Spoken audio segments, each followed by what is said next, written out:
Hello, and I'm here with a deceptively large pile of books. So it's mid-March, and oh no, what had happened was I was like, oh, February, I'm gonna read all my romance books. But then because I'm going away, which I know I have not edited my Japan, my Ecuador one, I was gonna say Europe, completely different continents. It's just been crazy. I hope I have some really big, exciting news when I come back. I don't want to. Oh, hold on. And we got some light. I'm like, why is it so dark? Okay. I hope I have some really exciting news. I don't want to say anything right now because don't want to jinx it. But it's just been craziness. We're leaving here at 7 a.m. and I'm not done packing. It's just been a crazy mess. But anyway, because we're leaving and I'm not gonna bring any physical books with me, I was like, oh, I'll just read my Kindle books. And the way it works is like if you put your Kindle in airplane mode, it doesn't take the book from you. And so I kind of like juggle them and like with the holds, and like sometimes a book like somebody else also, like whoever's like between me and the other person, I'll like they'll extend their extend their hold and they'll come back to me again. And I was just stressing, and I'm like, oh my god, I have to read all these books because then they're gonna leave. Like, I can't download more onto here until I finish these because I can't, like, these aren't gonna come back to me. There's such a long line. It's not like between me and another person, or it's not, I can't just like I can't remember words, I'm so tired. I can't just renew. And then I realized in March that, wait, I'm gonna have internet. Why am I stressing about this? Like, I was stressing so hard, like, I need to have my Kindle ready for Japan. And then I was just like, no, I don't. So actually, hold on. Also, that's why I think I got like a push notification that I had like a comment. I'm not ignoring you. I'm so sorry. It's just been craziness. I literally haven't even checked. But yeah, so I got my book journal. Yeah,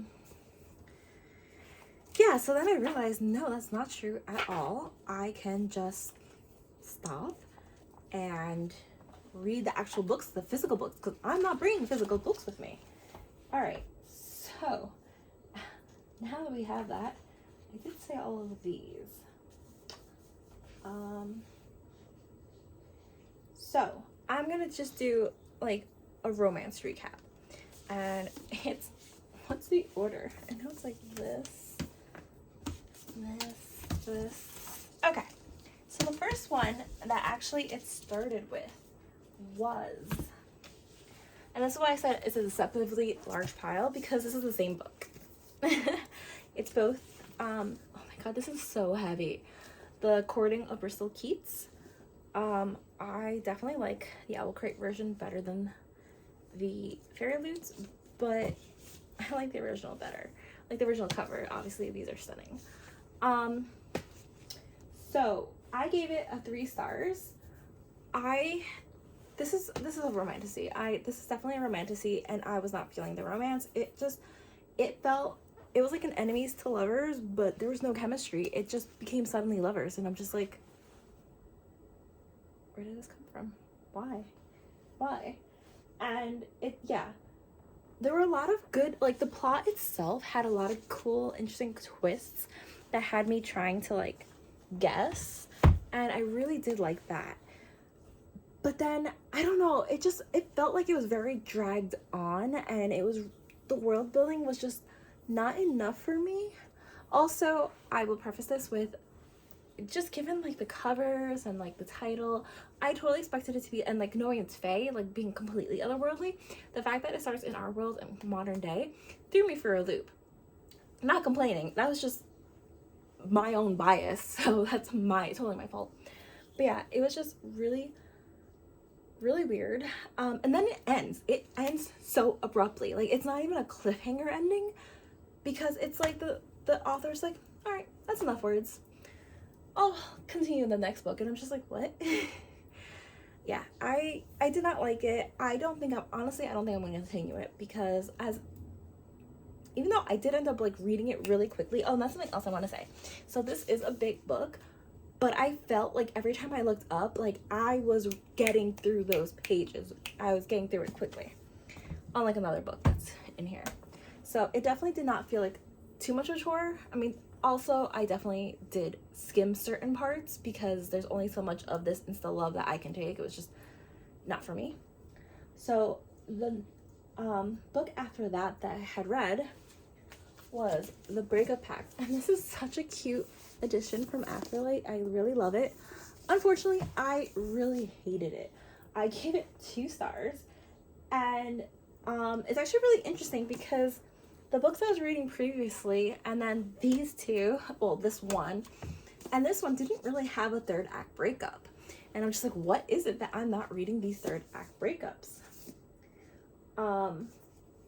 And so that was cool. However, there was no tension in this. There was absolutely no tension, and I feel like this was just all one huge miscommunication, and it was so boring. I didn't understand the point of this. Like, it was so forced. It was beyond forced, and I honestly just skimmed the end of it. I do not like it. If I keep this, I'm just keeping it because it's adorable. So after that, I then read, I was about to start The Pairing, but this baby showed up. I literally read this in one night. It was so good. I gave it 4.5 stars. This is how you write tension.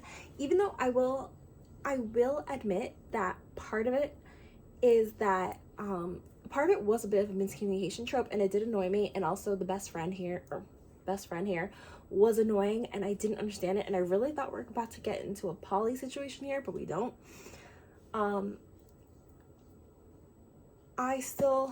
The tension, like, that's how you write. Like, I love the banter and the tension, the build up. You can't just be like, I hate this person. Oh my god. Wait, look at his flouncy hair.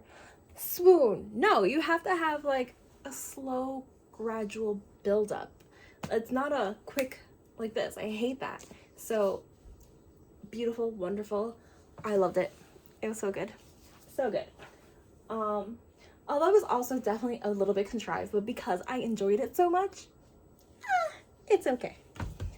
So then I finally got to The Pairing. And like I said, I read it in one night.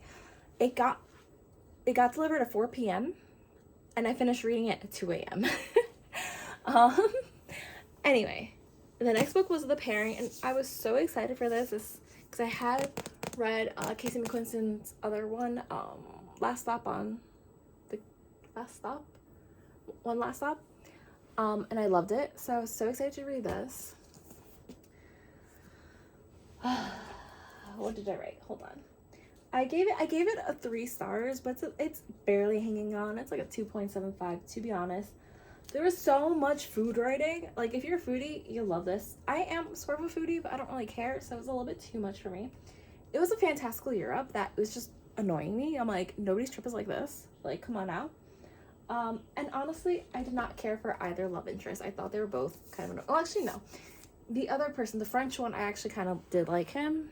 The other one was just so whiny, and you started it with them, and it's just, oh, so annoying. And then you kind of like, and then you end up with the other person's point of view, and I liked it a lot better, but it was also super contrived, and since I wasn't feeling it, and like I said, the Courting the Bristol Keats, I would look up, and I've like had read 30 pages, like in 1 minute, it felt. This one, I would look up, and I'm like, I'm still on the same page. It was a lot slower. It was a lot harder to actually get through it, and I love the end. I love the edges. I was not feeling it, unfortunately. The next book I read was Under Lock and Key, and this is actually the first monster fucker book I've read. I haven't read any before, and I'm actually kind of shocked that Afterlight sent this. I was like, oh, okay. It started off really well. I really did like the beginning, and I was very intrigued to see where it was going. However, it's not even like a miscommunication trope. It's just like really annoying because you have both point of views. Also, I'm realizing I haven't mentioned any what they are. I'll get better at that. Because I can't edit this. I have no time. So let me finish this and then we'll correct it. Okay. So this one is basically, we got the main character here. I forgot her name. Oh, it's Kiana. her father's from Scotland, and he's estranged himself from his family, and she grew up in the United States, and so her father dies, and his last wishes was to throw his ashes into Loch Ness, which is where he's originally from. She goes there, finds this asshole, but he's like a lovable asshole. I did enjoy their banter. That's what got me into it. I'm like, okay, they have like, they have this chemistry. So I was getting into it. And basically he feels like her family was horrible. But like, it's like a secret history. Like her family doesn't realize this, bad blood. So he's like on there trying to uncover his family secret. And I'm not going to say more because I don't want to spoil it. Although I think it's pretty obvious what it is. It got to a point where even like the chemistry itself, like I hate it when it's like, we're in a dire situation, but oh my god, I just want to kiss you right now. And I'm like, we have priorities going on. What is this? It's like, it just annoys me, and I hate it. And I just like ended up, it wasn't to the point where I hate Reddit. And also like there was definitely foreshadowing that one person was not going to be a great person, but it was just like the dumbest way. It was like, it started off strong, and then it was like the author was just like, I don't know where I'm doing with this. I want to move on, and just really quickly put it together. Oh well. But yeah, I was not enjoying this. Let me pick up my book. All right, and then finally, the last one I managed to sneak in, and I actually forgot to put my review in. I think I would give this a 4. It's I Did Something Bad, and in this one, we have this one here who's a journalist, and she got an offer to write the do a celebrity profile for Vogue Singapore of this guy who is so they're both from Myanmar, but he is part American and broke big in Hollywood. And basically, it does tell you in the beginning that they are, doesn't quite tell you. Okay. Basically, something bad happens to her. Something bad looked like it was bad happened to her, and there was some self-defense involved with both of them. And she was very well known as a journalist, because she wrote like about, I guess in Myanmar, abortion's illegal, and so she like knew about the underground. She wrote about the underground abortion clinics, and like in a good way, and so the police were kind of like after her in the way that authoritarian regimes go after journalists. So she was scared about going to the press. There was a lot going on in here, and I really did enjoy it. It was more than just the romance. Although the romance, I will not lie, wasn't the best.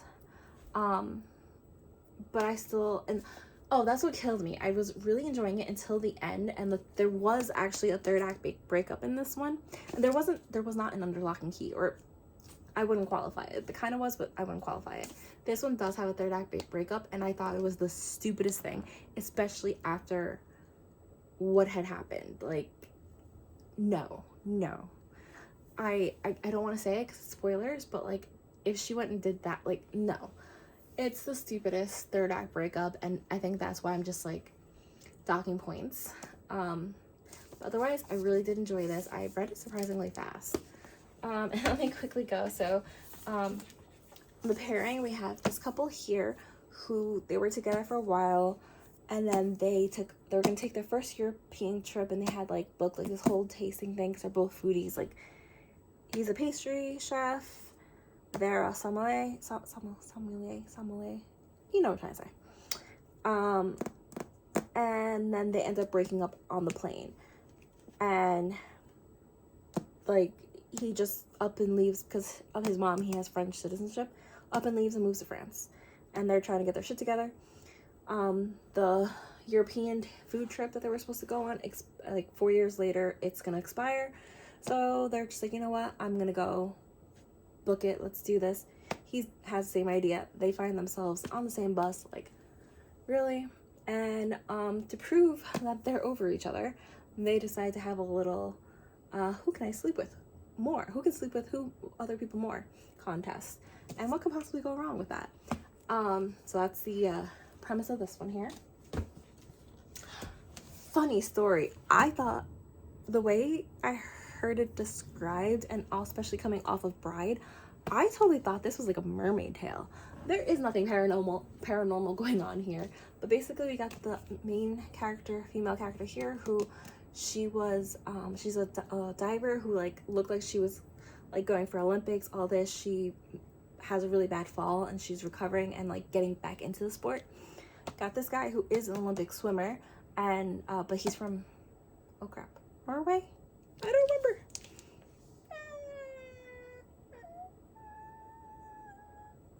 Don't tell me. But anyway, so yeah.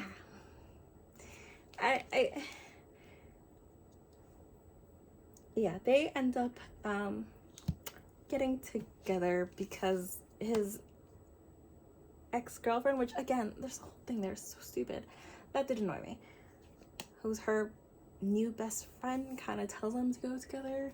I can't really say more because it's spoilers, but it was really great. It's a college romance, that's what it is. So it's my first college romance. This one, her boyfriend went onto like a Shark Tank or Apprentice style show and then caught feeling someone there, so dumped her, and it was like really public. His girlfriend cheated on him with like some famous movie star, and they both have really public breakups. So they find each other because like he comes back to her hometown and she's taking over this cute little tea room. It sounds like it's like on the boardwalk that her sister, her younger sister, older sister, had done, but then she like had a stroke and passed away a few years ago. So she's kind of been, because they had like a dream to do it together, and so she's been kind of living that dream, even though it's not quite her dream, and she's doing more for her sister. And yeah, and so it was just like, oh, why don't we get together to make our exes jealous? And but there's, you know, there's some history here which took forever to detangle. And finally, this one, we got the main character, Bristol Keats, who it's believed that her parents are dead. But she thinks that, but yeah, she believes her parents are dead, and her and her sister, she's the middle child, are trying to survive, but the youngest is actually still in high school. And she gets this mysterious letter from her aunt. She's like, what do you mean? Like, my family, her aunt on her father's side is like, my father was an orphan, like he doesn't have an aunt. Saying like, you know, like I have like a picture that's gonna be worth millions, come to me, I want to talk to you, you can have this, imagine how I'll help your sisters. Turns out she has to go to Fairy for some reason, to Elfhem for some reason. That's the best I can describe this. There are trials in here if you're into that, but I just found them annoying. Oh, guess that's kind of my trials. I did, however, read a few more romance, so I am going to talk about them. They were on my Kindle. I don't remember if I talked about them or not. So let me just really quickly find them. Okay, here we go. So I read Out on a Limb, which is by Hannah Young. I can't read my own handwriting. I gave it 4 stars. It was super cute and super sweet. There was no third act breakup, which I loved. Again, that one had such good banter. I loved the banter on it. It was so good. I loved it. Oh, that's wrong. I read it on digital. I have to change that. It was so good. It did, however, no, I loved it so much, and I went to go see, and I saw one of the couples there actually also has their own story, so I have it on hold. I placed a hold on it at the library because I loved it so much. And the other book I read that I also gave 4 stars was That Time I Got Drunk and Saved a Demon by Kimberly Lemming. I'm not gonna lie, it's not a serious book, but it was done very well. I love the snark. It's kind of like if you ever watch Bridgerton. I mean, not Bridgerton, I've never watched Bridgerton. If you ever watch Emily Dickinson, or no, it's just Dickinson, where, you know, it's like about Emily Dickinson, so it's in that time period, but then like they'll have a dance party and it'll be like modern music. It kind of like that. That's what it felt like, this book. I'm not gonna lie, the romance was a little bit too fast for me. It was very insta-lovey. I was not a big fan of it. But it was such a good, fun time, even though it was also very obvious what was gonna happen. I still enjoyed it a lot, and so I gave it 4 stars, even though it has plenty of flaws, but it was a good time. It was entertaining. I loved it. And then I also did read, I'm gonna put it in here since I'm just doing my my romance wrap up, even though I still have a few more romances to read. I'm also currently in the middle of another one, but I don't have time, and I'm leaving Japan tomorrow, and I'm not bringing physical books. So and that was Now or Never, which is by Janet Ivanovic. I used to read those books when I was in high school. A friend got me into it, and I used to love them, and I actually owned a lot of them. Over the years, the quality definitely declined, and I don't know what happened. I used to also really like the other one, the spin-off. I forgot what it was supposed to be, like the 7 Deadly Sins kind of thing. I don't remember. With Diesel and I forgot, Lizzie. Anyway, and then it just died. It never went on for anymore else, and I'm like, okay, fine. But then these books, I just felt, or maybe it's just I haven't read the originals in such a long time. But and you know, I've grown as a reader, but I just don't like them. They used to make me laugh and crack up. This one did one point actually make me do a laugh, but lately it doesn't even make me smile. And so instead of buying them, I still borrow them from the library. And there's like a big triangle, like, who's she gonna pick? She does finally actually pick somebody in this book. I don't like the person. I think I would prefer the other person. Personal opinion. And also very interesting because like a running trope is that her car always gets destroyed. Her car doesn't get destroyed in this one, so I think she's finally putting it in. I think she's finally ending the series soon. I think there's still like another one. I gave it 2 stars. I probably will still continue to read these. There are quick reads at least. And I will say this has been a better one than it's been in a while, but it's still nowhere near how good it used to be. And actually the first one, there is a movie with Katherine Heigl starring in it, and I want to see, no, I forgot who the main guy is played by. But I just didn't like it.